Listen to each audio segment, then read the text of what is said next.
Hi guys, I'd like to introduce one of the most important characters in Last Call at the Crowbar. And I'll be roughing out the final pencils for him later today around 6 p.m. Eastern Time. So, this is Orville.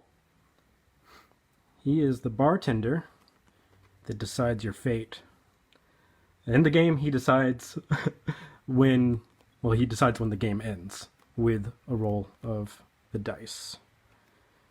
So, and that's why there are 6 of them. 6-sided dice, right? Okay. So, when I had the idea for the game, which actually came to me in a dream a few years ago, I saw this discerning ostrich. And I guess it's ironic because ostriches are supposed to have their head in the sand, which I'm not sure if is actually true. I know that they eat rocks, though. A lot of birds eat rocks, apparently.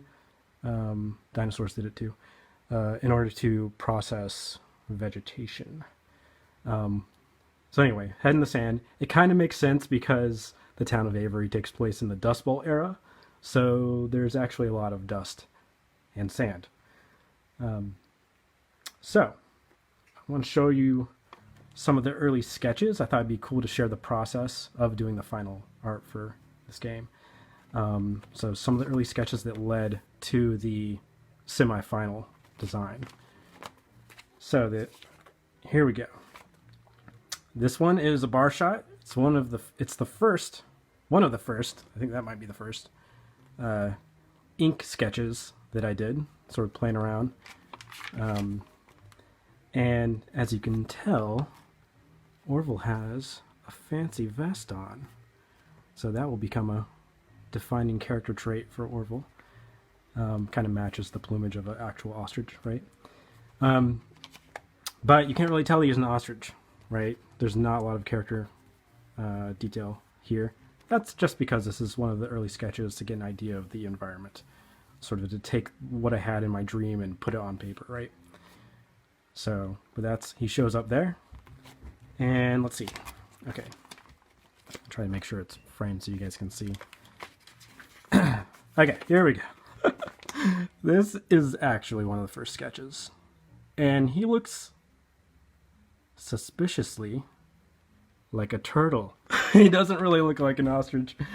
Anyway, so and he looks a little too cartoony.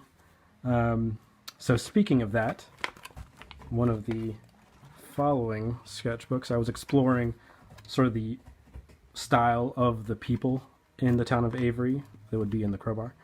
And so the idea here is that he's getting a little bit more realistic, right?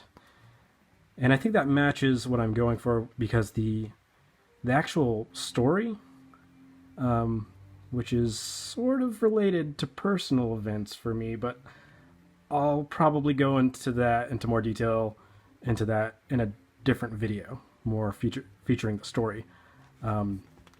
That is also related to why they're birds. So there is a reason why these are bird people, but I'll tell you that later. But basically, you can tell that the style is more gritty, more realistic, and I was liking this direction a lot more. So that's that one. Let's see if there's something else to show. Okay, and then let's see. Yeah, okay. So in this sketchbook, I was kind of looking at game mechanics, what the game could be like before I did the prototype. And hey guys, so I just noticed that about 4 minutes into the video that I just posted, the audio got terrible, and I'm going to try to pick up where I left off there, and I guess I need a different microphone. I'm just using the phone microphone. So anyway, I know, rookie move, but hopefully this works for now. So I think we left off here. So we had this Orville. That's where I got to in the character design. And that's where the monocle appeared, which is, as you can see, in the near to final character design. The parted hair, the bow tie, getting fancier. So he looks more like Orville. He's a little cartoony though, and that's because, again, this was in a book of mostly just game mechanics. I wasn't really focusing on developing the character. But that is where Orville was last time we met. And then, actually, from that, I did these sketches for the prototype. And talked about how this was used for playtesting, and the big takeaway was that it was hard to tell who these people were. Sketches weren't detailed enough, right?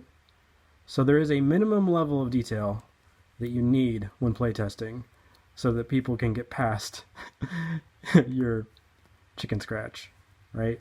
And especially your chicken scratch handwriting. That was hard for people to get. So after these sketches of Orville, where he actually started looking more and more like the final version, right? He has his monocle, his parting line, parting hair. So from there, I did these. So these are... Ignore that. Things are falling apart. So these are some initial inks. So this paper can't hold a lot of ink, so I decided to make them kind of light and then take those inks and print them out, darken them a little bit, print them out, and do another version of the prototype.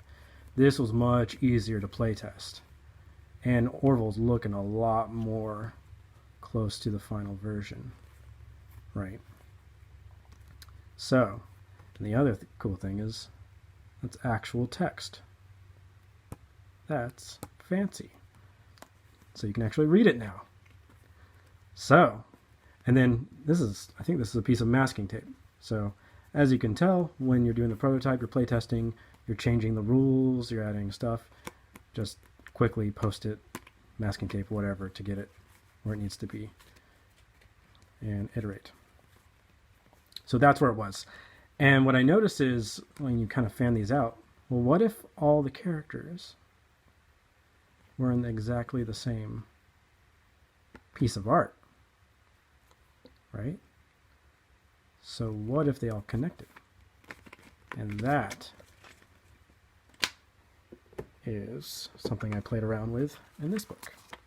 So here, what if Orville was in different cards, but those cards had the same background?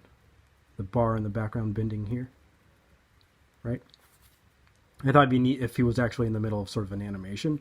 So he's getting increasingly suspicious, but he's also grabbing a bottle from the shelf, popping it open, pouring the drink, and then serving it, and then washing the counter. So he has sort of his own little animation arc through each one of the character cards, right? So just more thinking of all the cards are going to be like that, right? That's just a random farm girl character. Anyway, so, and then this is the first stage of that, which is just really rough out, literally thumbnails of that idea. Okay? And then what I did, like, yeah, what if all of them were connected? That's a big ask. That's that's going to be difficult to do, but I think it's going to be kind of neat in the final product. So, first stage of that was actually classic Photoshop. Like literally cut and paste. What would it look like if I did this? What if, the big Orville in the middle, right? Because he's closer to the camera. And then I played around with the different levels of suspiciousness. Right? Suspicious, very suspicious. Suspicious, very suspicious. A little surprised, actually. And then I can play around with how the background connects, and then there will be one entire continuous scene with Orville on the different cards. So I thought that'd be really neat. So this is actually to scale. It's actually the card scale, right? So I actually blew that up, and this is about, I think it's 8.5 inches tall by 4 1/4 wide. So that is kind of where the pencils are now. So you can kind of get an idea of how they're all connected and how he's grabbing a bottle, opening it up, pouring it, washing the counter, being super suspicious. So that's Orville in context. So the plan is to blow this up again at 12 inches by 6.5 for each card, masking tape all of them together, all of these pieces of watercolor paper together, and then do the final inks on that. So the first stage is basically transfer this onto the bigger watercolor paper, and that is what I'm going to do later today at around 8 p.m. Eastern time.